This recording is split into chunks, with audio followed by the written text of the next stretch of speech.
നമുക്ക് പ്രാർത്ഥിക്കാം. പരിശുദ്ധ നിത്യനുമായ ദൈവമേ, സ്വർഗീയ പിതാവേ, തിരുനാമത്തെ വാഴ്ത്തുന്നു, സ്തുതിക്കുന്നു. നിന്റെ സ്നേഹത്തിനായി, നിന്റെ കരുതലിനായി സ്തോത്രം ചെയ്യുന്നു. സന്ധ്യാവുന്ന സമയത്ത് കർത്താവേ, നീയുമായിട്ടൊരു കൂട്ടായ്മ ഞങ്ങൾക്ക് നൽകിയല്ലോ. സ്വർഗത്തിലും ഭൂമിയിലും സകല അധികാരമുള്ളവനായി, നിലയാക്കി ധരിച്ചവനായി, മാറുത്ത പൊൻകച്ച കെട്ടിയവനായി, വലിയ ചുട്ടുപഴിപ്പിച്ച വെള്ളോട്ട് സദൃശ്യമുള്ള കാലുള്ളവനായിക്കൊണ്ട് 7 നക്ഷത്രങ്ങളെ ബലങ്കേക്ക് പിടിച്ച് 7 നിലവിളക്കുടെ നടുവിൽ ഉലാവുന്നവനായി നീ ഞങ്ങളുടെ മധ്യത്തിലുള്ളതിനായി സ്തോത്രം ചെയ്യുന്നു. ബലഹീനരായിരിക്കുന്ന ജനത്തോടെ കർത്താവ് ഉദ്ധരിക്കുമാറാകണം. കർത്താവ് കുറവുള്ളവരുടെ മേൽ കർത്താവ് നിന്റെ കൃപ കൊണ്ട് കവിഞ്ഞ് കർത്താവേ നിന്റെ ബലത്തിൽ പരുമാറാകണമെന്ന് പ്രാർത്ഥിക്കുന്നു. നിന്റെ അഗ്നിജ്വാലയ്ക്കത്തുള്ള കണ്ടുകൊണ്ട് നോക്കി ഞങ്ങൾ വ്യസനത്തിനുള്ള മാർഗമുണ്ടെങ്കിൽ കർത്താവേ അത് വെളിപ്പെടുത്തി തന്ന് അവ ഉപേക്ഷിപ്പാൾ കൃപയും തന്ന് ആ പുനരുദ്ധാന ശക്തി ഞങ്ങൾ നിറയ്ക്കുമാറാകണമെന്ന് പ്രാർത്ഥിക്കുന്നു. ഈ പരിസരങ്ങളെ, ഈ ശബ്ദം കടന്നുവരുന്ന പരിസരങ്ങളെ, വ്യക്തികളെ, ഒരു ഉപയോഗിക്കുന്ന ഇലക്ട്രോണിക്സ് ഉപകരണങ്ങൾ, തലമുറകളെ, വസ്തുക്കളെ നിൻ്റെ പ്രായശ്ചിത്ത രക്തം എന്തുമായിട്ട് സാങ്ക്ടിഫൈ ചെയ്യുന്നു. ദിവസങ്ങളിൽ സാരി ഞങ്ങൾ അനുഗ്രഹിച്ചുകൊണ്ട് പ്രാർത്ഥിക്കുന്നു. നിൻ്റെ നാമം മഹിമപ്പെടുമാറാകട്ടെ കർത്താവ്. പ്രാർത്ഥന കേട്ടതിനായ സ്തോത്രം. യേശു ക്രിസ്തുവിൻ്റെ നാമത്തിൽ തന്നെ സ്തോത്രം. വീണ്ടും വരുന്നവനായ നമ്മുടെ കർത്താവായ യേശു ക്രിസ്തുവിൻ്റെ അതിശ്രേഷ്ഠമായ നാമത്തിൽ വീണ്ടും ഒരിക്കൽ കൂടി ഒരു കൂട്ടായ്മ നൽകിയ കർത്താവിനെ ഓർത്ത് നമുക്ക് നന്ദിയിരുന്ന ഹൃദയത്തോടെ ആയിരിക്കാം. പാടുവാനും സ്തുതിപ്പാനൊക്കെ കർത്താവ് കൃപ നൽകി. പാടുന്ന സമയത്ത് ദൈവത്തിൻ്റെ ആത്മാവ് നമ്മളെ പല കാര്യങ്ങളും ഓർമ്മപ്പെടുത്തി അവൻ്റെ വരവിനായിട്ട് നമ്മുടെ ഒരുക്കും. നമുക്ക് നല്ല നല്ല അവസരങ്ങൾ തരും. നമ്മുടെ ഹൃദയത്തിൻ്റെ തീരുമാനങ്ങളാണ്. ബലഹീനരെ താങ്ങുന്നവനായ കർത്താവ്, രോഗികളെ സൗഖ്യമാക്കുന്നവനായ കർത്താവ്, കുറവുകളെ പരിഹരിച്ചവനായ കർത്താവ്, തൻ്റെ കൃപ നമ്മുടെ മേൽ പകരുന്നവനായ കർത്താവ് നമ്മുടെ മധ്യത്തിലുണ്ട്. അവൻ്റെ അഗ്നിജ്വാലയ്ക്കത്തുള്ള കണ്ണുകൊണ്ട് നമ്മൾ ഈ വ്യസനത്തിലുള്ള മാർഗമുണ്ടോ എന്ന് നോക്കി നമുക്കത് ഓർമ്മപ്പെടുത്തി തരുമ്പോൾ സ്തോത്രം. ഒന്നിനെയും കുറിച്ച് മുൻവിധി കൂടാതെ സ്തോത്രം. യെസ് കർത്താവ്, ഞങ്ങൾ കുറവുള്ളവരാണ്, ഞങ്ങളുടെ സ്നേഹത്തിൽ നീ ഞങ്ങൾക്ക് വെളിപ്പെടുത്തി തന്നല്ലോ എന്നുള്ള സ്നേഹത്തോടുകൂടെ അവയെ ഉപേക്ഷിച്ച് കളഞ്ഞ് ക്രിസ്തുവിനെ സ്വീകരിക്കാൻ തക്കോണം നമ്മുടെ ഹൃദയങ്ങൾ ഒരുക്കിക്കൊണ്ട് അവൻ്റെ സന്നിധി നമ്മളായിരിക്കാം. കഴിഞ്ഞ ദിവസങ്ങളൊക്കെ നമ്മൾ ക്രിസ്തുമായിട്ടുള്ള അവൻ്റെ ശരീരത്തിൻ്റെ സഭയുടെ ബന്ധം എന്ന വിഷയത്തിൽ നിന്ന് അല്പം ഒന്ന് ഡീവിയേറ്റ് ചെയ്ത് മൊത്തമായി അല്പം ചെറിയൊരു ഡൈവേർഷൻ എടുത്തുകൊണ്ട് രക്ഷ എങ്ങനെ നടക്കുന്നു എന്നൊരു വിഷയത്തെക്കുറിച്ച് അല്പമായിട്ട് നമ്മൾ ചിന്തിക്കുകയായിരുന്നു. അതിനകത്ത് പ്രധാനപ്പെട്ട 7 കണ്ടീഷൻസ്, അതായത് ഒഴിച്ചുകൂടാൻ കഴിയാത്ത ഈ പറഞ്ഞ 7 കണ്ടീഷൻസും അതിൻ്റെ പൂർണ്ണതയിൽ നിവൃത്തിയാകാത്തിടത്തോളം ഒരു പാപിയെ രക്ഷിപ്പാൻ ദൈവത്തിന് സാധ്യമല്ല. എങ്ങനെ ഒരു പാപിയെ രക്ഷിപ്പാൻ ദൈവത്തിന് സാധ്യമല്ല. അപ്പം നിങ്ങൾ പറയും ദൈവത്തിന് അസാധ്യമായത് ഒന്നുമില്ല എന്നാണ് വചനം പറയുന്നത്. നിങ്ങൾ എന്തെങ്ങനെ പറയുന്നത് വിചാരിക്കും. യെസ്, ഞാൻ വീണ്ടും തറപ്പിച്ച് പറയുകയാണ്. ഈ കണ്ടീഷൻസ് അതിൻ്റെ പൂർണ്ണതയിൽ ഫുൾഫിൽ ആകാത്തിടത്തോളം ഒരു പാപിയെ രക്ഷിപ്പാൻ ദൈവത്തിന് സാധ്യമല്ല. അത് അറ്റോൺമെൻറ്റിൽ കൂടെ, പ്രായശ്ചിത്തത്തിൽ കൂടെ ദൈവം തൻ്റെ പുത്രനെ നടത്തിയെടുത്ത അവനെ മരിച്ചവിടെ ഇരുന്ന് ഉയർത്തെഴുന്നേൽപ്പിച്ചുകൊണ്ട് അത് പൂർണ്ണമായി എന്ന് നമുക്ക് സാക്ഷ്യമാക്കി തരികയാണ്. ആ ഒരു കാര്യത്തിൽ പാപികളായിരിക്കുന്ന നമുക്ക് ഒന്നും ചെയ്യാനില്ല. നമ്മെ രക്ഷിപ്പാൻ വേണ്ടി പിതാവ് ദൈവം പുത്രനായ ദൈവമായിട്ടുള്ള ഒരു ഉടമ്പടിയാണ് ദ കവനൻ്റ് ഓഫ് റിഡംഷൻ എന്ന് നമ്മൾ ആദ്യകാലങ്ങൾ ചിന്തിച്ചു. പിന്നീടുള്ള എല്ലാ കാര്യങ്ങളിലും നാമും ദൈവത്തിൻ്റെ ആത്മാവുമായിട്ട് ചേർന്നിട്ടുള്ള ഒരു പ്രവൃത്തിയാണ്. ഇതിൻ്റെ ഒരു തുടർച്ച എന്നോണമാണ് നമ്മൾ ചിന്തിക്കാൻ പോകുന്നത്. കഴിഞ്ഞ ദിവസങ്ങൾ നമ്മൾ റിപ്പൻറ്റൻസ് എന്താണ് ചിന്തിച്ചു, റീജനറേഷൻ എങ്ങനെ നടക്കുന്നതിനെക്കുറിച്ച് ചിന്തിച്ചു, ക്രിസ്തുവേശുവിൻ്റെ വിശ്വാസം എന്താണ്, അതിനകത്ത് ഇൻ്റലക്ച്വൽ ഫെയ്ത്ത് അല്ലെങ്കിൽ ബുദ്ധിപരമായ വിശ്വാസം എന്താണ്, അത് രക്ഷിക്കുന്നില്ല, അത് വെറുതെ ബുദ്ധിയിലിരിക്കുന്നേ ഉള്ളൂ, എന്നാൽ സേവിങ് ഫെയ്ത്ത്, രക്ഷ പ്രാപിക്കുന്ന സുവിശേഷം എന്താണ് എന്ന് നമ്മൾ ചിന്തിച്ചു. ക്രിസ്തുവിനെ നമ്മളെ ഹൃദയത്തിൽ വാഴുവാനായിട്ട് സ്വീകരിച്ച് ഓരോ നാളും ഞാനല്ല എന്നിൽ ക്രിസ്തു അത്ര വാഴുന്നുള്ള സാക്ഷ്യത്തോടുകൂടെ മുന്നേറിയാൽ മാത്രമേ രക്ഷ പ്രാപിക്കുന്ന വിശ്വാസം എന്ന് നാം ചിന്തിച്ചു. കഴിഞ്ഞ ദിവസം നമ്മൾ ചിന്തിച്ചായിരുന്നു സാക്ടിഫിക്കേഷൻ അല്ലെങ്കിൽ ദൈവത്തിന് വേണ്ടി വേർതിരിക്കപ്പെടുന്ന അവസ്ഥ എന്താണെന്നതിനെ കുറിച്ചുകൊണ്ട്. ഇന്ന് നമുക്ക് ചിന്തിക്കാനുള്ളത് പെർസീവറൻസ് അല്ലെങ്കിൽ സ്ഥിരോത്സാഹം. അതായത് ഈ കാലഘട്ടത്തിൽ നല്ല കുറച്ച് വർഷങ്ങളായിട്ട് തന്നെ ഒരിക്കൽ രക്ഷിക്കപ്പെട്ടു അല്ലെങ്കിൽ രക്ഷാനിർണയം പ്രാപിച്ചു അല്ലെങ്കിൽ രക്ഷവാചകമേറ്റു പറഞ്ഞു അല്ലെങ്കിൽ രക്ഷയ്ക്ക് ആവശ്യമായി പ്രാർത്ഥന ചൊല്ലി ഇതുകൊണ്ട് രക്ഷ പ്രാപിച്ചു എന്നൊരു ചിന്താഗതി, തെറ്റായ ഉപദേശം ഭൂലോകത്തിലുണ്ട്, ക്രിസ്തീയ ഗോളത്തിലുണ്ട്, പെന്തിക്കോസ്തിനകത്തും വളരെ അപകടകരമായ രീതിയിൽ തുടരുന്നുണ്ട്. വളരെ അപകടകരമായ രീതിയിൽ ആ കാര്യത്തെ ദൈവവചനപ്രകാരം മാത്രം അത് ചിന്തിക്കാനായിട്ട് ഞാൻ ആഗ്രഹിക്കുന്നത്. അതിന് ആസ്പദമായിട്ട് കഴിഞ്ഞ ദിവസം നമ്മൾ വായിച്ചൊരു വാക്യമായിരുന്നു ഫിലിപ്പിയ ലേഖനം 2-ാം അധ്യായത്തിൻ്റെ 12-14 വരെ വാക്യങ്ങൾ. വിശ്വാസത്തിൽ വളരെ തീഷ്ണതയോടുകൂടെ നിൽക്കുന്ന ദൈവസഭയോടാണ് പോൾ പറയുന്നത്, ഫിലിപ്പീസിലുള്ള സഭയോടാണ് പോൾ പറയുന്നത്. അതുകൊണ്ട് പ്രിയമുള്ളവരെ, നിങ്ങൾ എല്ലായ്പ്പോഴും അനുസരിച്ചതുപോലെ ഞാൻ അരികത്തിരിക്കുമ്പോൾ മാത്രമല്ല, ഇന്ന് ദൂരത്തിരിക്കുമ്പോൾ ഏറ്റവും അധികമായി ഭയത്തോടും വിറയലോടും കൂടെ നിങ്ങളുടെ രക്ഷയ്ക്കായി പ്രവർത്തിപ്പിൻ. Work out your own salvation. അപ്പോൾ രക്ഷയ്ക്ക് വേണ്ടി നമുക്ക് ചില കാര്യങ്ങൾ പ്രവർത്തിക്കേണ്ട ആവശ്യകതയുണ്ടെന്ന് രക്ഷിക്കപ്പെട്ടു എന്ന് നമ്മൾ പറയുന്ന, അതായത് നമ്മുടെ മുൻകാല പാപങ്ങളിൽ നിന്ന് നമുക്ക് ക്ഷമ കിട്ടി, അല്ലെങ്കിൽ ക്രിസ്തുവിൽ നാം മറയപ്പെട്ടു, രക്ഷിക്കപ്പെട്ടു എന്ന് നമുക്ക് എപ്പോഴാണ് പറയാൻ പറ്റുന്നത്? നാം ഈ ശരീരത്തിൽ വേർപ്പെടുന്ന സമയത്ത് ക്രിസ്തുവിലാണെങ്കിൽ നമുക്ക് പറയാൻ രക്ഷിക്കപ്പെട്ടു എന്ന്. ഇന്നൊരു പഴഞ്ചൊല്ല് പോലെയായി തീർന്നിരിക്കുകയാണ് രക്ഷിക്കപ്പെട്ടു, സ്നാനപ്പെട്ട് പരിശുദ്ധാത്മാവ് പ്രാപിച്ചത്. ഇത് ശരിയാണ്. പക്ഷേ കഴിഞ്ഞ കാല പാപത്തിൻ്റെ ശിക്ഷയിൽ നിന്നും യേശു ക്രിസ്തുവിൻ്റെ പ്രായശ്ചിത്തത്തിലും അതിൻ്റെ വിശ്വാസത്തിലും അവൻ്റെ ഹൃദയത്തിൽ സ്വീകരിക്കുന്നതിലും കൂടി നമുക്ക് രക്ഷയുണ്ട്. ആ ശിക്ഷാവിധി നമുക്കില്ല. റോമലേഖനം 8-ാം അധ്യായത്തിൽ പറയുന്ന പോലെ ഇപ്പോൾ ക്രിസ്തുവേശുവിൽ ഉള്ളവർക്ക് ഒരു ശിക്ഷാവിധിയുമില്ല, ക്രിസ്തുവേശുവിൽ അല്ലാത്തവർക്ക് ശിക്ഷാവിധി ഉണ്ട്. ഒരു വാക്യത്തിന് രണ്ട് പുറം സിമ്പിളായിട്ടൊന്ന് മനസ്സിലാക്കിയാൽ മതി. ഇപ്പോൾ പ്രസന്റ് ടെൻസിൽ പറയാണ്, ഇപ്പോൾ ക്രിസ്തുവേശുവിലുള്ളവർക്ക് ഒരു ശിക്ഷാവിധിയുമില്ല.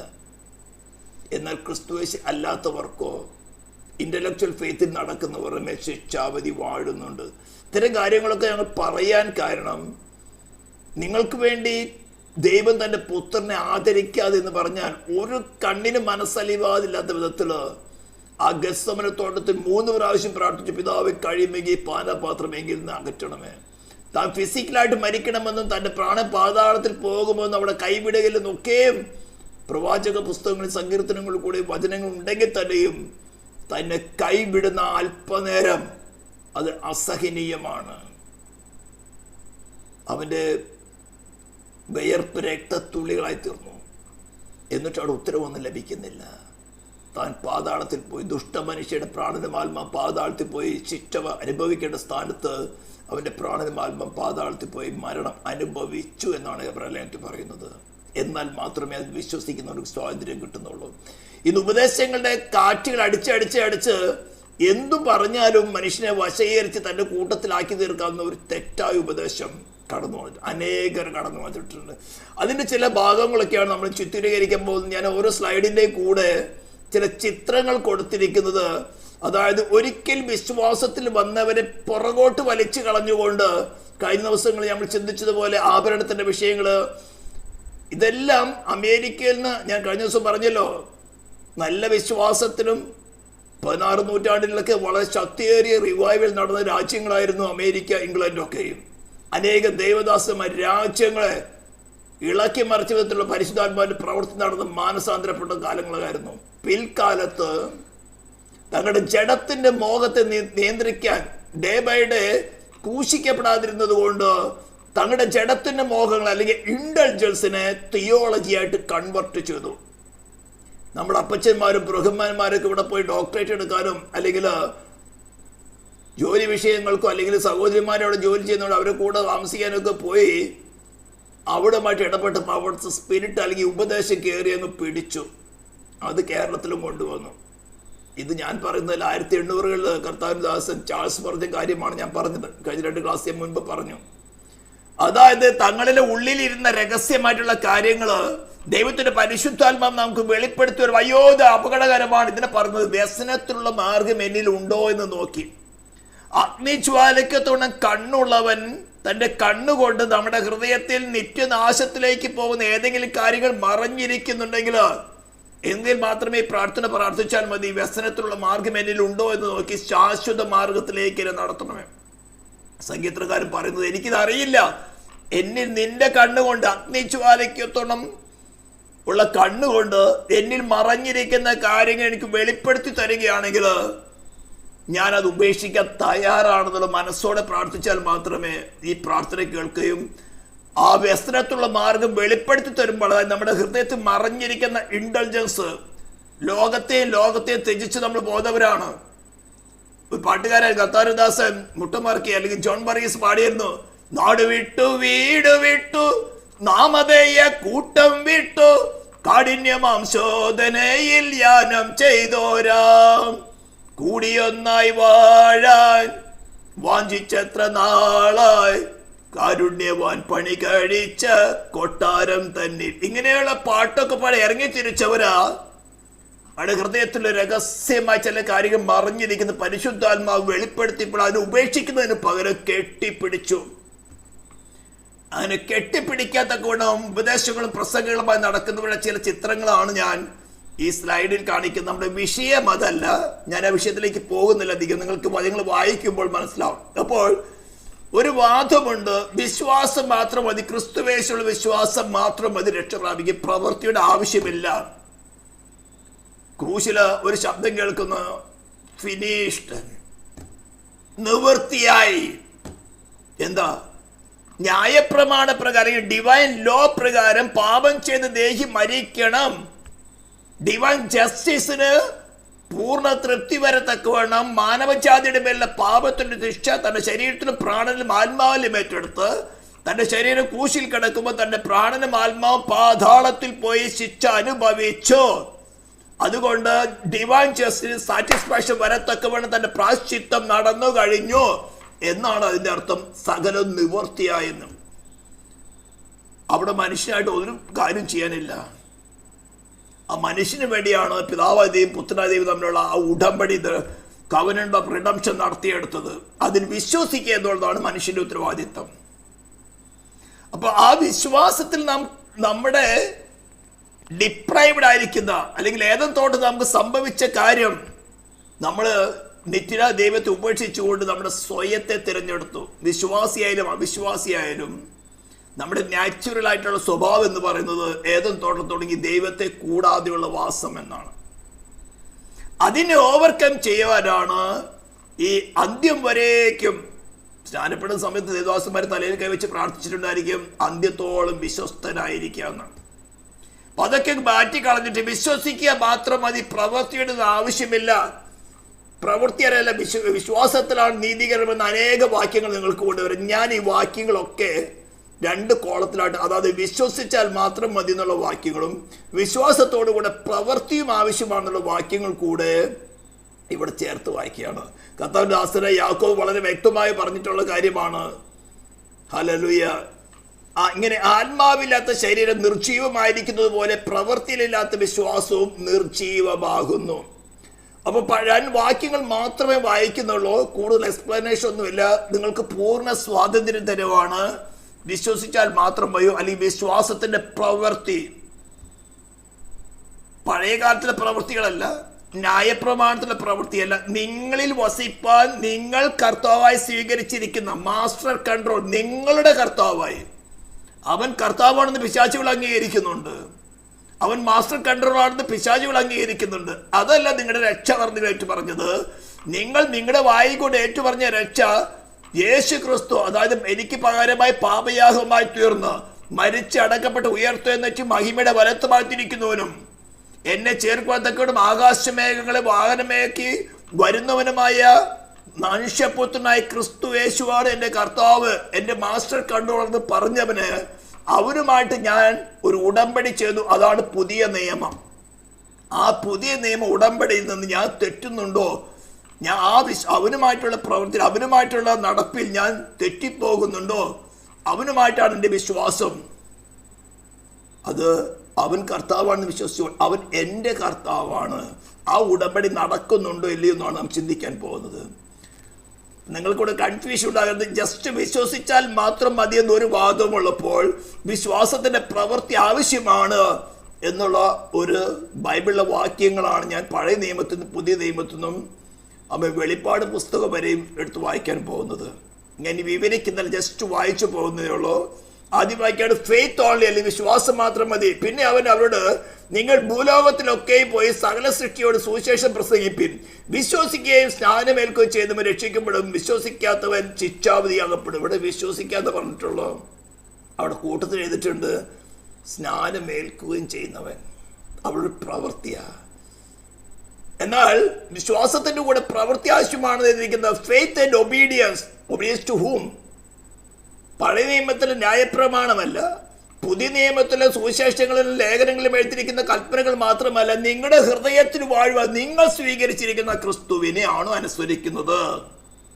അല്ലെങ്കിൽ നിങ്ങളുടെ പ്രാണനിലെ മോഹങ്ങളെ ഇളക്കുന്ന വിധത്തിലുള്ള ഇത്തരം പ്രസംഗങ്ങൾ, നിങ്ങളുടെ ജഡത്തിന്റെ മോഹങ്ങള്, ഈ ലോകത്തുള്ള മോഹങ്ങള്, ദുഷ്ടാത്മസേനയുടെ പരസംഗങ്ങള്, ഇതിനോട് നിങ്ങളെ വശീകരിച്ച് അവയുമായിട്ട് നിരപ്പിക്കുന്നതായിട്ടുള്ള വ്യാജ സുവിശേഷം, സാത്താന്യ സുവിശേഷം എന്ന് പറയാൻ പറ്റില്ല, ദുർവാർത്തവതയെ പറയാൻ പറ്റുള്ളൂ. അതിൻ്റെയൊക്കെ ചിത്രങ്ങൾ നിങ്ങൾക്ക് ഈ സൈഡിൽ കാണാം. ഞാൻ വചനം വായിക്കുന്നു. അതായത് വിശ്വാസത്തിന്റെ ഒബീഡിയൻസ്, ഫെയ്ത്ത് ആൻഡ് ഒബീഡിയൻസ്. എന്നാൽ നീതിമാൻ തന്റെ നീതി വിട്ടുതിരിഞ്ഞ് നീതികേട് പ്രവർത്തിച്ച് ദുഷ്ടം ചെയ്യുന്ന സകല മിളച്ചതകളെ പോലെ ചെയ്യുന്നുവെങ്കിൽ നീതിമാൻ തന്റെ നീതി വിട്ടുകളഞ്ഞ്. പുതിയ നിയമത്തിന്റെ നീതി എന്താ? കർത്താവായ യേശു ക്രിസ്തുവിലുള്ള വിശ്വാസം. പഴയ നിയമത്തിന്റെ നീതി എഴുതി കൊടുത്ത ന്യായപ്രമാണങ്ങൾ അവണ്ണം പ്രവർത്തിച്ച് ചെയ്യുന്നത്. അത് 18 വായിച്ച എന്തൊക്കെയാണ് കുറെ ലിസ്റ്റൊക്കെ കൂടെ പറഞ്ഞിട്ടുണ്ട്. അവൻ ജീവിച്ചിരിക്കുമ്പോൾ അവൻ ചെയ്ത നീതിയൊന്നും കണക്കിടുകയില്ല. അവൻ ചെയ്ത ദ്രോഹത്താലും അവൻ ചെയ്ത പാപത്താലും അവൻ മരിക്കും. Then faith only. തന്റെ ഏകജാതനായ പുത്രനെ വിശ്വസിക്കുന്ന ഏവനും നശിച്ചു പോകാതെ നിത്യജീവൻ പ്രാപിക്കേണ്ടതിന് ദൈവം അവന് നൽകുവാൻ തക്കവണ്ണം ലോകത്തെ സ്നേഹിച്ചു.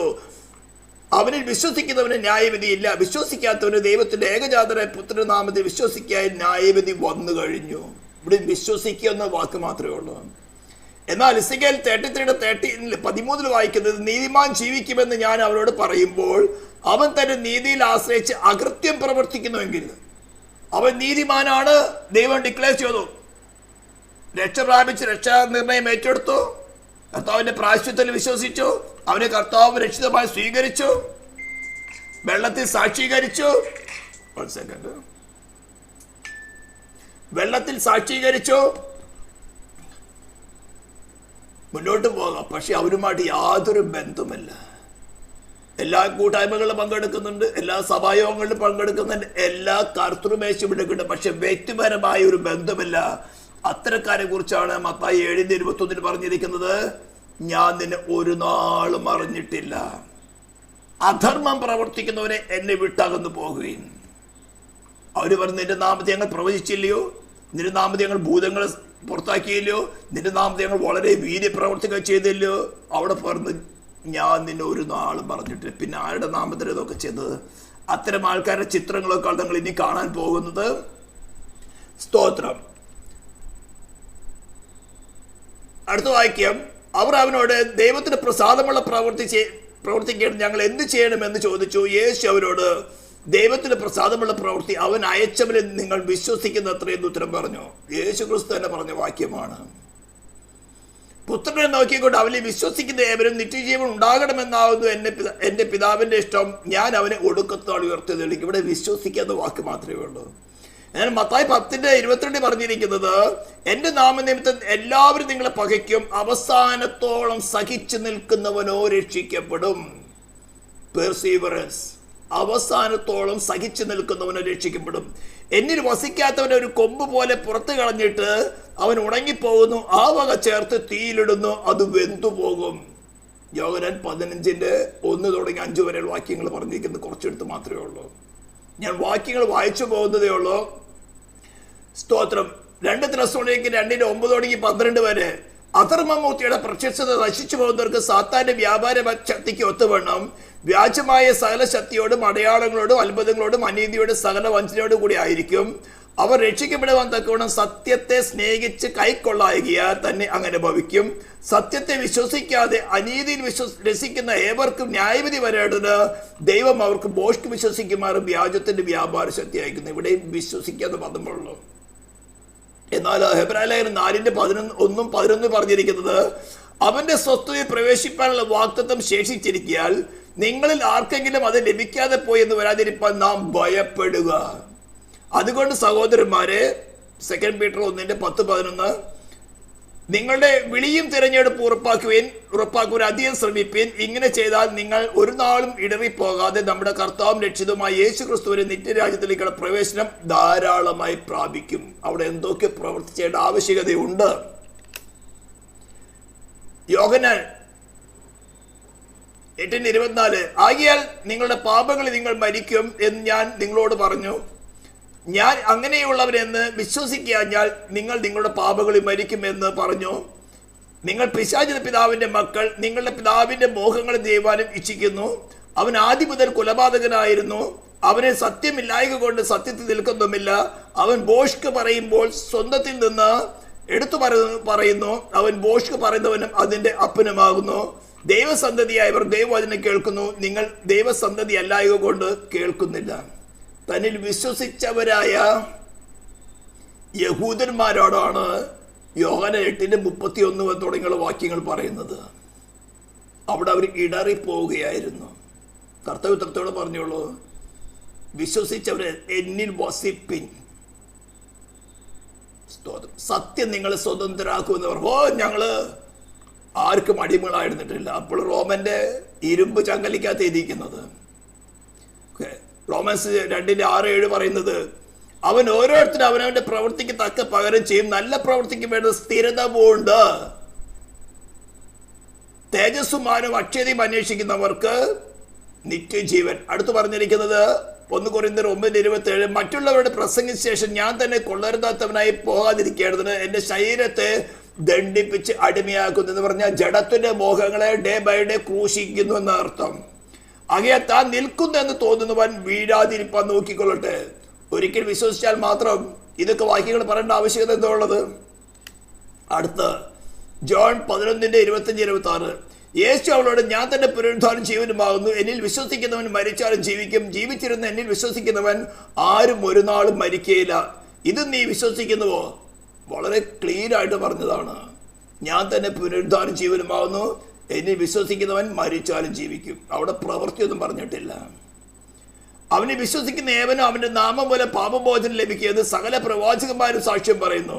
അപ്പോസ്തലപ്രവൃത്തി 10:43. റോമൻസ് 4:5, പ്രവർത്തിക്കാത്തവനെങ്കിലും അഭക്തനെ നീതീകരിക്കുന്നതിന് വിശ്വസിക്കുന്നവന് അവന്റെ വിശ്വാസം നീതിയായി കണക്കിടുന്നു. അവിടെ ഫെയ്ത്ത് മാത്രം പറഞ്ഞിട്ടുള്ളൂ. റോമൻസ് 10:4, വിശ്വസിക്കുന്ന ഏവനും നീതി ലഭിപ്പാൻ ക്രിസ്തു ന്യായപ്രമാണത്തിന്റെ അവസാനമാകുന്നു. എന്നാൽ വിശ്വാസത്തിന്റെ ഒബീഡിയൻസ്, അനുസരണം, നിങ്ങൾക്ക് ദൈവത്തിന്റെ കൃപ ലഭിച്ചത് വ്യർത്ഥമായി തീരരുത് എന്ന് സഹപ്രവർത്തിക്കാരായി നിങ്ങളെ പ്രബോധിപ്പിക്കുന്നു. അപ്പോൾ വ്യർത്ഥമായി തീരാകുന്ന കണ്ടീഷൻസ് ഉണ്ട് അല്ലേ? നിങ്ങൾ കേട്ടിരിക്കുന്ന സുവിശേഷത്തിന്റെ പ്രത്യാശയിൽ നിന്ന് നിങ്ങൾ ഇളകാതെ അടിസ്ഥാനപ്പെട്ടവരും സ്ഥിരതയുള്ളവരുമായി ഇതിൽ നിന്ന് വലിച്ചിടുവാനാണ് ഈ ചിത്രങ്ങളിൽ കാണിക്കുന്ന വ്യക്തികളൊക്കെയും ഇടയ്ക്കിടയ്ക്ക് വേറൊരു യേശുവിൻ്റെയും വേറൊരു ആത്മാവിൻ്റെയും പ്രവൃത്തിയായിട്ട് നിങ്ങളുടെ അടുത്ത് വരുന്നത്. ഞാൻ ഈ ചിത്രങ്ങളൊക്കെ കാണിക്കുന്നത് ഇത്തരക്കാരെ എവിടെയെങ്കിലും നിങ്ങൾ യൂട്യൂബിലോ അല്ലെങ്കിൽ എവിടെയെങ്കിലുമൊക്കെ സോഷ്യൽ മീഡിയയിൽ കാണുമ്പോൾ ക്ലിപ്പ് അയക്കുന്ന പരിപാടിയുണ്ട്. റീൽസ് 2 മിനിറ്റ് 3 മിനിറ്റ്, അത് മതി ആ സ്പിരിറ്റിന് അടിമപ്പെട്ടു പോകാനായിട്ട്. സ്തോത്രം. എന്നാൽ യേശു ക്രിസ്തുവിന്റെ വിശ്വാസത്തിലല്ലാതെ ന്യായപ്രമാണത്തിന്റെ പ്രവൃത്തികൾ മനുഷ്യ നീതീകരിക്കപ്പെടുന്നില്ല എന്നും അറിഞ്ഞിരിക്കൊണ്ട് നാം ന്യായപ്രമാണത്തിന്റെ പ്രവൃത്തികളല്ല ക്രിസ്തുവിലുള്ള വിശ്വാസത്തെ തന്നെ നീതീകരിക്കപ്പെടേണ്ടതിന് ക്രിസ്തു യേശുവിൽ വിശ്വസിച്ചു. ന്യായപ്രമാണത്തിന്റെ പ്രവൃത്തികളെ ഒരു ജഡവും നീതീകരിക്കപ്പെടുന്നില്ലല്ലോ. അപ്പൊ പ്രവൃത്തി വേണ്ട എന്ന് വളരെ വ്യക്തമായി പറഞ്ഞു. പക്ഷെ അവിടെ ന്യായപ്രമാണത്തിന്റെ പ്രവൃത്തി എന്ന് പറഞ്ഞിട്ടുണ്ട്. ന്യായപ്രമാണത്തിന്റെ പ്രവൃത്തികളുണ്ട്, സുവിശേഷത്തിന്റെ പ്രവൃത്തികളുണ്ട്. അതാ പറഞ്ഞ വിശ്വസിക്കുകയും സ്നാനപ്പെടുകയും ചെയ്ത് രക്ഷിക്കപ്പെടും. Faith and obedience. ക്രിസ്തുവിന്റെ ഭവനത്തിന്റെ അധികാരിയായ പുത്രനായിട്ട് തന്നെ പ്രത്യാശയുടെ ധൈര്യവും പ്രശംസയും നാം അവസാനത്തോളം മുറുകെ പിടിച്ചുകൊണ്ടാൽ അതിന്റെ ആവശ്യകത എന്താ? നാം തന്നെ അവന്റെ ഭവനമാകുന്നു. സഹോദരന്മാരെ, ജീവനുള്ള ദൈവത്തെ ത്യജിച്ചു കളയാതിരിക്കേണ്ടതിന് അവിശ്വാസമുള്ള ദുഷ്ടഹൃദയം നിങ്ങൾ ആർക്കും ഉണ്ടാകാതിരിപ്പം നോക്കുവിൻ. നിങ്ങൾ ആരും പാപത്തിന്റെ ചതിയിൽ കഠിനപ്പെടാതിരിക്കേണ്ടതിന് ഇന്ന് എന്ന് പറയുന്നിടത്തോളം നാൾ തോറും അന്യോന്യം പ്രബോധിപ്പിച്ചുകൊള്ളുവിൻ. എന്നാൽ വിശ്വാസം കൂടാതെ ദൈവത്തെ പ്രസാദിപ്പാൻ കഴിയുന്നതല്ല. ദൈവത്തിന്റെ അടുക്ക വരുന്നവൻ ദൈവം ഉണ്ട് എന്നും തന്നെ അന്വേഷിക്കുന്നവർക്ക് പ്രതിഫലം കൊടുക്കുന്നു എന്നും വിശ്വസിക്കേണ്ടതല്ലയോ? എബ്രായലേഖനം 11:6, 1 ജോൺ 2:23, പുത്രനെ നിഷേധിക്കുന്നവന് പിതാവില്ല, പുത്രനെ സ്വീകരിക്കുന്നവന് പിതാവുമുണ്ട്. Faith and obedience. മരണപര്യന്തം വിശ്വസ്തനായിരിക്കുക. ഉയർത്തെഴുന്നേറ്റവനായ കർത്താവ് വെളിപ്പാട് പുസ്തകത്തിൽ യോഹന്നാന് കൊടുക്കുന്ന വാക്യങ്ങളാണ്. മരണപര്യന്തം വിശ്വസ്തനായിരിക്കുക. സ്നാനപ്പെട്ടവരാണെങ്കിൽ തലയിൽ കഴിഞ്ഞ് വെച്ച് ദേവദാസന്മാർ പറഞ്ഞിട്ടുണ്ടായിരിക്കും, അതോട് മാറൊന്നും പോയിട്ടുണ്ടാവും. ഇത്തരം പ്രസംഗം ആൾക്കെന്താ വരുന്നവരോടൊക്കെയും ഇതൊക്കെ ഇടയ്ക്ക് ചോദിക്കണം. എന്നാൽ ഞാൻ ജീവകിരീടം നിനക്ക് തരും, ജയിക്കുന്നവന് രണ്ടാം മരണത്തിൽ ദോഷം വരികയില്ല, ജയിക്കുന്നവന് ഞാൻ മറഞ്ഞിരിക്കുന്ന മന്ന കൊടുക്കും. ഞാൻ മറഞ്ഞിരിക്കുന്ന മന്നയെ കുറിച്ച് കൂടെ പറയാറുണ്ട്. ഞാനവന് വെള്ളക്കല്ലും കൊടുക്കും. വെള്ളക്കല്ലിനെ കുറിച്ച് പറഞ്ഞിട്ടുണ്ടല്ലോ. പാപം ക്ഷമിക്കപ്പെട്ടവനല്ല, ഒരു നാൾ കുറ്റം ചെയ്യാത്തവനാണ് വെള്ളക്കല്ല് കൊടുക്കുന്നത്. അതിനെങ്ങനെയാ? ക്രിസ്തുവിന് മാത്രമേ ആ പദവിയുള്ളൂ. അതുകൊണ്ടാണ് ഓരോ വിശ്വാസിയെയും ക്രിസ്തു എന്ന തലയോളം വളർത്തുക, പുത്രനോട് അനുരൂപരാക്കുക, കൃപമേ കൃപ പ്രാപിച്ച് അതേ പ്രതിമയായി രൂപാന്തരപ്പെടുക. ഈ വക ലക്ഷ്യത്തോടു കൂടെ സുവിശേഷം അറിയിക്കുന്നത്. ആരും ക്രിട്ടിസൈസ് ചെയ്യാനോ വിധിക്കുവാനോ കുറ്റം പറയുവാനോ ഒന്നുമല്ല. അവരും രക്ഷ പ്രാപിക്കണമെന്ന ആഗ്രഹത്തോടു കൂടെ തന്നെയാണ്. എവിടെയോ ചില പ്രലോഭനങ്ങൾ, ടെംപ്ടേഷൻസ് വന്നപ്പോൾ അകത്തിരിക്കുന്നൊരു ദൈവത്തിൻ്റെ പരിശുദ്ധാത്മാവ് നല്ല പ്രതികൂലത്തിൻ്റെ സമയത്ത് ഒന്ന് വെളിപ്പെടുത്തിയപ്പോൾ അത് അയ്യോ ഇത് മരണഹേതുവാണല്ലോ എന്ന് പറഞ്ഞ് വലിച്ചെറിയതിന് പകരം കെട്ടിപ്പിടിച്ചു. ഇതാ ഇവർക്കൊക്കെ സംഭവിച്ചു പോയത്. ഞാൻ ഈ relations of Christ to believers എന്ന് അല്ലെങ്കിൽ relations of Christ to church എന്ന് പറയുന്നത് ഇതിൻ്റെ ഓരോ കാര്യങ്ങൾ പറയുന്നത് ഇതുകൊണ്ടാണ്. നമ്മൾ മറഞ്ഞിരിക്കുന്ന വ്യസനത്തിൻ്റെ മാർഗം നമുക്ക് വെളിപ്പെടുത്തി തരുന്നതാണ് പരിശുദ്ധാത്മാവ് ചെയ്യുന്നത്. അവിടെ നമുക്കൊരു ഡ്യൂട്ടിയുണ്ട്, അതിനെ ഉപേക്ഷിക്കുക. അതാ യേശു ക്രിസ്തു പറയുന്നത്, ഒരുവൻ എന്നെ അനുഭവിക്കാൻ ഇച്ഛിച്ചാൽ തന്നെ താനെ ത്യജിക്കുക. നമുക്ക് അറിയുന്ന കാര്യങ്ങളൊക്കെ നമ്മൾ ത്യജിച്ചു, അറിയാത്ത കാര്യങ്ങളോ അതാണ് മറഞ്ഞിരിക്കുന്ന വ്യസനത്തിലുള്ള മാർഗം. ഇന്ന് അങ്ങനെ ഒരു പ്രാർത്ഥന നല്ല ഹൃദയത്തോടുകൂടെ, കർത്താവെ ഇനിവരിലും വ്യസനത്തിലുള്ള മാർഗം എവിടെയും മറഞ്ഞിരിക്കുന്നുണ്ട്. ഈ ശരീരത്തിലെ വാസമേറിയാൽ ഈ കാലഘട്ടത്തിൽ 80-90 ഇടയ്ക്കുള്ളൂ. വളരെ കുറച്ച് പേര് മാത്രം 90-100 പോകുന്നുണ്ട്. അതിലും വിരലെണ്ണാവുന്നവർ മാത്രം 100 കടക്കുന്നുണ്ട്. ഈ കാലഘട്ടത്തിൽ ആവറേജ് 80-90 ഇടയ്ക്കാണ്. അത് കഴിഞ്ഞാലും ശരീരമേ പൊടിയിലേക്ക് പോകുന്നുള്ളൂ. ആത്മാവ് അവരെ കൊടുത്ത് ദൈവത്തിൻ്റെ അടുത്തേക്ക് പോകണം. അത് സീരിയസ് ആയ ഒരു വിഷയമാണ്. ഈ ഭൂമി കേട്ട ഏറ്റവും വലിയ അപകടകരമായ ഒരു ശബ്ദമാണ് ഞാൻ നിന്നെ ഒരു നാളും അറിഞ്ഞിട്ടില്ല എന്ന് പറയുന്നത്. ആ ഒരു ശബ്ദം കേൾക്കാനിടയാവരുത്. പ്രിയദാസൻ ഇന്ന് കേൾക്കുന്ന ശബ്ദമായിരിക്കണം നാം കേൾക്കേണ്ടത്. അടുത്ത് സ്തോത്രം. ദൈവപുത്രനിൽ വിശ്വസിക്കുന്നതിന് ഉള്ളിൽ ആ സാക്ഷ്യമുണ്ട്. ദൈവത്തെ വിശ്വസിക്കാത്തവൻ ദൈവം തന്റെ പുത്രനെ കുറിച്ച് പറഞ്ഞ സാക്ഷ്യം വിശ്വസിക്കായാൽ അവന് അസത്യവാദിയാക്കുന്നു. ദൈവപുത്രന്റെ നാമത്തിൽ വിശ്വസിക്കുന്ന നിങ്ങൾക്ക് ഞാൻ ഇത് എഴുതിയിരിക്കുന്നത് നിങ്ങൾക്ക് നിത്യജീവൻ ഉണ്ട് എന്ന് നിങ്ങൾ അറിയേണ്ടത് തന്നെ. ഇവിടെ വിശ്വസിക്കുക എന്ന് മാത്രം പറഞ്ഞിട്ടുള്ളൂ. എന്നാൽ വെളിപ്പാട് പുസ്തകത്തിൽ കർത്താവ് തന്നെ പറഞ്ഞിരിക്കുന്നത്, ജയിക്കുന്നവന് ഇത് അവകാശമായി ലഭിക്കും, ഞാൻ അവന് ദൈവം, അവനെനിക്ക് മകനുമായിരിക്കും. മകൻ എന്ന വാക്കാണ് ഉപയോഗിച്ചിരിക്കുന്നത് ഹീയോസ് എന്നൊരു ഹീബ്രു പദമാണ്, ഗ്രീക്ക് പദമാണ്. എന്നാൽ യേശു ക്രിസ്തുവിനോട് തതുല്യമായ പക്വതയുള്ളവൻ, അവർക്കാണ് പുത്രൻ അല്ലെങ്കിൽ മകൻ എന്ന അവസ്ഥയിലേക്ക് വരുന്നത്. അപ്പോൾ റോമാലേഖനത്തിൽ ജസ്റ്റ് ജനിച്ച പൈതലിന് പറഞ്ഞിരിക്കുന്നത് ടെക്ന എന്നൊരു ഗ്രീക്ക് പദമാണ്. അത് ജസ്റ്റ് ബോൺ. ഈ ടെക്ന എന്ന പദത്തിൽ നിന്ന് യൂസ് എന്ന പദത്തിൽ, അതായത് പുത്രത്വം പ്രാപിക്കുന്ന, അവകാശം പ്രാപിക്കാൻ പുത്രത്വം പ്രാപിക്കുന്ന ഒരു അവസ്ഥയിലേക്ക് വളർന്നു വരേണ്ട ആവശ്യകതയുണ്ട്. ഇതിനിടയിലാണ് നിങ്ങൾ വശീകരിക്കുന്ന തരത്തിലുള്ള ഈ കാറ്റ് വീശുമുറമാണ് ഇവരൊക്കെ കൊണ്ടുവരുന്നത്. പതിരാണെങ്കിൽ അതോടെ പോവും. ഇവന്മാരൊക്കെ ഈ ചിത്രങ്ങളിൽ കാണുന്നവരൊക്കെ നിസ്സാരന്മാരല്ല. അതാ കർത്താവിന് പറയുന്നത് വീശുമുറം. ഇവർ വീശുമ്പോൾ നിങ്ങൾ ആ കൂട്ടത്തിൽ പോവുകയാണെങ്കിൽ പതിരാണെന്ന് അറിയാം, അകത്തൊന്നും നടന്നിട്ടില്ല. വീണ്ടും ജനം പ്രാപിച്ച ക്രിസ്തു എന്ന ബീജപാലത്താലാണ് നിങ്ങൾ വീണ്ടും ജനം പ്രാപിച്ചിരിക്കുന്നെങ്കിൽ നിങ്ങളുടെ കയ്യിൽ നിന്ന് പിടിച്ചു പറിക്കാൻ, അവൻ്റെ കയ്യിൽ നിന്ന് നിങ്ങൾ പിടിച്ചു പറിക്കാൻ ഒരിക്കലും സാധ്യമല്ല. സ്റ്റിൽ ഞാൻ എപ്പോഴും പറയുന്നത് നിങ്ങളൊരു മോറൽ ഏജൻ്റാണ്. ദൈവരാജ്യത്തിൻ്റെ ലോ എന്ന് പറയുന്നത് മോറൽ ലോയാണ്. ഇൻഫ്ലുവൻസ് തരാനല്ലാതെ നിങ്ങളുടെ മേൽ ഫിസിക്കൽ ആക്ഷൻ നടത്താൻ ദൈവത്തിന് സാധ്യമല്ല. അതുകൊണ്ട് ഞാൻ ആരംഭത്തിലെ പറഞ്ഞത്, നിങ്ങളെ കൂടാതെ നിങ്ങളെ രക്ഷിപ്പാൻ ദൈവത്തിന് സാധ്യമല്ല. അതുകൊണ്ട് ഞാൻ വാക്യങ്ങൾ, വിശ്വാസം മാത്രം മതിയെന്നും വിശ്വാസത്തിൻ്റെ പ്രവൃത്തി ആവശ്യമാണെന്നും രണ്ടത്തെ വാക്യങ്ങൾ ബൈബിളിൽ നിന്നുള്ള വാക്യങ്ങൾ തന്നെ എടുത്തു കോപ്പി ചെയ്ത്. വിശ്വാസത്തിൻ്റെ പ്രവൃത്തി എന്ന് കഴിഞ്ഞ കാലത്തെ പ്രവൃത്തികളല്ല പറയുന്നത്, ന്യായപ്രമാണത്തിൻ്റെ പ്രവൃത്തികളല്ല, സുവിശേഷത്തിൻ്റെ പ്രവൃത്തികൾ. അതിനൊരു ഉദാഹരണമാണ് ഞാൻ പറഞ്ഞത്, വിശ്വസിക്കുകയും സ്നാനപ്പെടുകയും ചെയ്യുന്ന രക്ഷിക്കപ്പെടും. നമുക്ക് വിശ്വാസത്തിന് അനേക പ്രവൃത്തികളുണ്ട്. അഗ്നിജ്വാലയ്ക്കൊന്നും കണ്ണുകളും, നമ്മൾ മറഞ്ഞിരിക്കുന്ന സ്വസ്നേഹം, ദൈവത്തേക്കാൾ അധികമായിട്ട് അപ്പൻ, അമ്മ, ഭാര്യ, കുഞ്ഞുങ്ങള്, മറ്റേതെങ്കിലും ലോകപരമായിട്ടുള്ള ബന്ധങ്ങളോട് സ്നേഹം അതൊക്കെ ഛേദിച്ച് കളയാനല്ല പറയുന്നത്. First preference to God. നിങ്ങൾ അവൻ്റെ ഉടമസ്ഥാവകാശത്തിലുള്ളതാണ്. ഉൽപ്പത്തിൻ്റെ പുസ്തകം 2:7 പൊടിയിൽ നിന്ന് മനുഷ്യൻ നിർമ്മിച്ചിട്ട് അവൻ്റെ മൂക്കിലേക്ക് ജീവശ്വാസം ഊതി ആ ജീവശ്വാസമാണ് അവനെ ജീവനുള്ള ദേഹിയാക്കി തീർത്തത്. അതിൻ്റെ ഉത്ഭവം, അതിൻ്റെ ഒറിജിൻ, അതിൻ്റെ ഓണർഷിപ്പ് നിങ്ങളുടെ സൃഷ്ടിതാവായ ദൈവമാണ്, നിങ്ങളല്ല. ഒരു ദിവസം അവൻ്റെ മുമ്പിൽ നിൽക്കേണ്ടി വരും. ഈ ശരീരത്തിൽ വസിപ്പാൻ നിങ്ങൾക്ക് അവസ്ഥ തരുന്ന സമയം എത്ര വർഷങ്ങളോ ദിവസങ്ങളോ മാസങ്ങളോ എത്രയാണെങ്കിൽ തന്നെയും ആ സമയത്ത് നിങ്ങളുടെ ദൈവത്തോട് നിരന്ന് അവനോട് പൂർണ്ണ അനുസരണമുള്ളവനായി തീരുവാൻ തക്കവണ്ണം നിങ്ങൾക്ക് ലഭിച്ച അവസരങ്ങളെ നിങ്ങൾ എങ്ങനെ ഉപയോഗിച്ചു, എങ്ങനെ റിജക്റ്റ് ചെയ്തു, എന്തുകൊണ്ട് റിജക്റ്റ് ചെയ്തതെന്നും നിങ്ങളുടെ ബുദ്ധിയിലുണ്ടായിരിക്കും. അതൊക്കെ അവിടെ വെളിപ്പെടും. അതാണ് ഓർമ്മ പുസ്തകം. അതിൽ വെച്ചായിരിക്കും വിധി നടക്കുന്നത്. അതുകൊണ്ട് ഇത്തരം അപകടകരമായിട്ടുള്ള ഉപദേശങ്ങളും അടയാളങ്ങളും വീര്യപ്രവൃത്തികളുമായിട്ട് കടന്നു വരുന്നവരുടെ ഗുഡ് ബൈ. എൻ്റെ പ്രാണന്റെ ആത്മരക്ഷ എൻ്റെ ഉത്തരവാദിത്വമാണ്. എനിക്ക് വേണ്ടി പ്രാണത്യാഗം ചെയ്തവൻ്റെ കൂടെ ഞാൻ നടക്കും. അവൻ എൻ്റെ കൂടെയുണ്ട്. അവൻ എന്നെ ഒരു നാളും കൈവിടുകയില്ല, ഉപേക്ഷിക്കുന്നില്ല. വാക്തത്വം അവൻ എനിക്ക് തന്നിട്ടുള്ളതാണ്. ഒടുക്കത്തെ നാളിൽ ഉയർത്തെഴുന്നേൽക്കണമെന്നുള്ളതാണ് എനിക്ക് വേണ്ടി തൻ്റെ പുത്രനെ ആദരിക്കാൻ നൽകിയ ദൈവത്തിൻ്റെ ഇഷ്ടം.